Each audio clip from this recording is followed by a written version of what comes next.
President Trump has made very clear that one of the most urgent things that needs to happen is humanitarian aid into Gaza. And he has tasked all of his team to do everything possible to accelerate that and to, as expeditiously as possible, get humanitarian aid into the people. So today we are announcing that that process is ongoing. It is launched. Many of you may be aware that yesterday at the State Department spokesperson Tammy Bruce outlined some general parameters.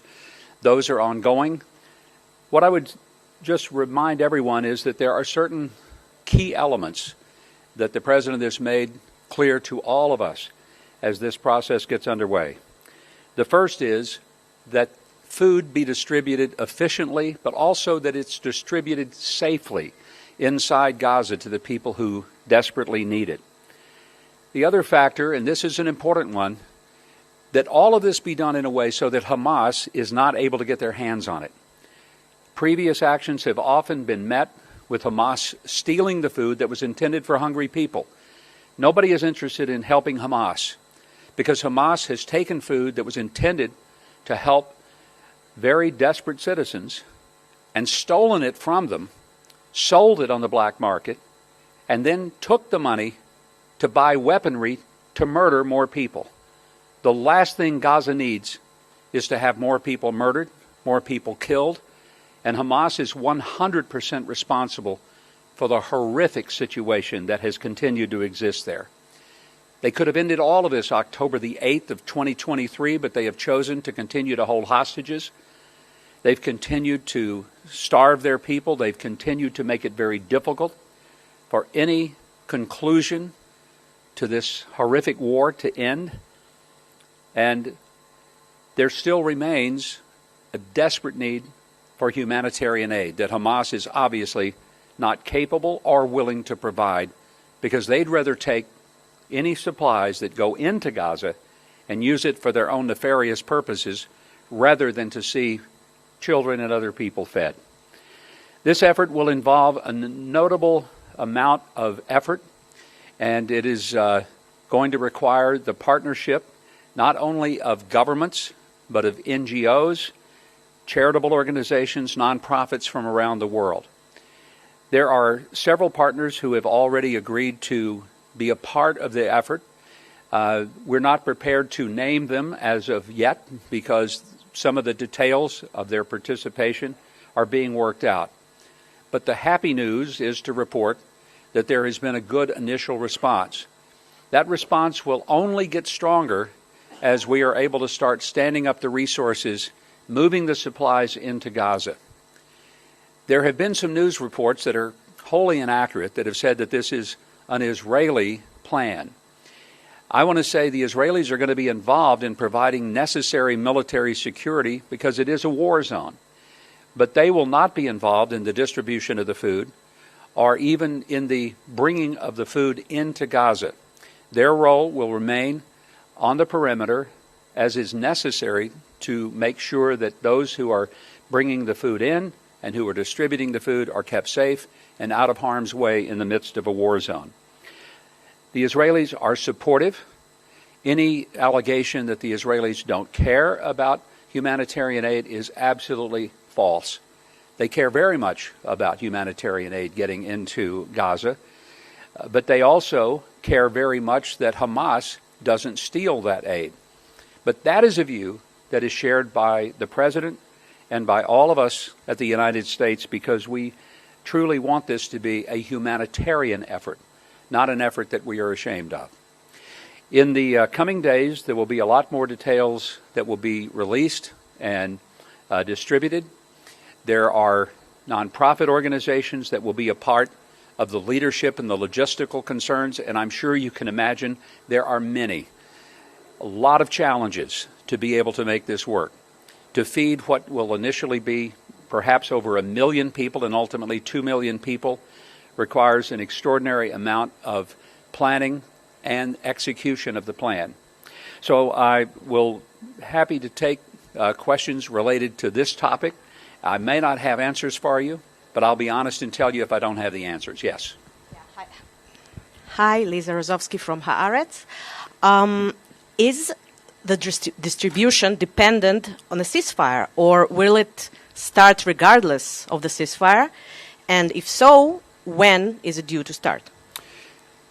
The humanitarian aid will not depend on anything other than our ability to get the food into Gaza. So it's not dependent upon other things regarding military action.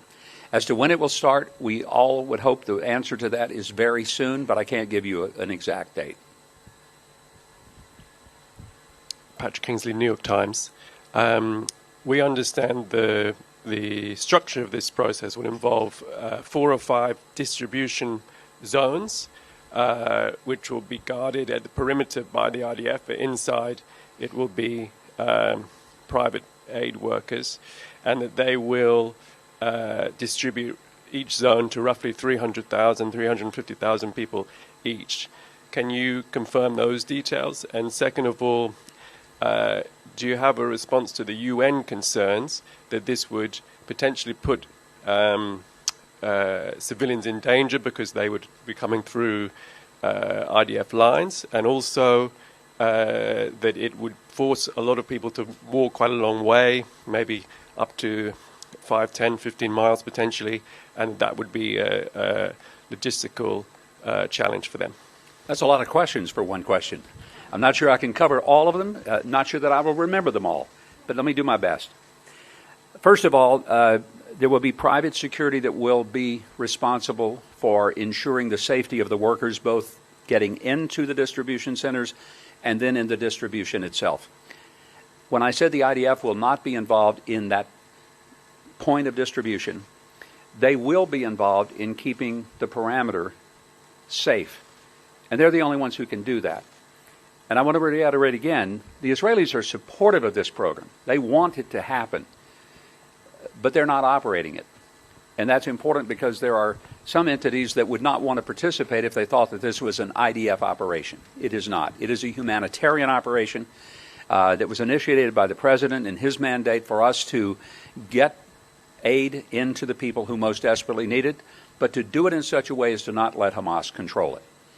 You mentioned the distribution points. There are initial number of distribution points. Those will be scaled up as soon as it is possible, so that that is not the total number, that is the initial number, and that number will increase as the scalability is capable.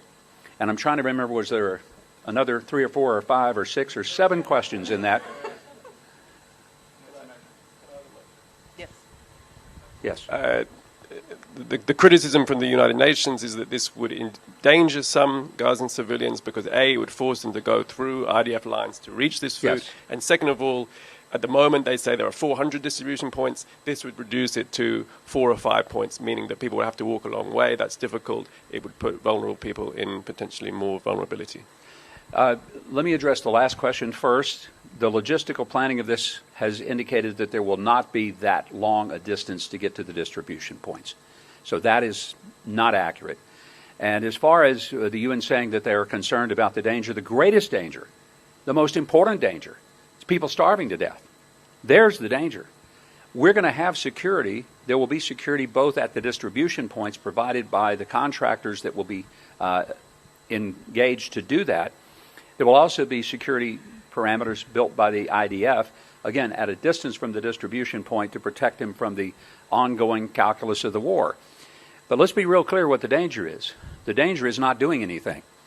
We call upon the United Nations, we call upon every NGO, we call upon every government, especially those who have been saying, why don't you do something? Why isn't something being done? Well, something is being done.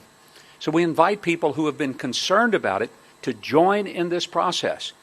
I will be the first to admit it will not be perfect, especially in the early days. It's a logistical challenge to make this work and to make it work well.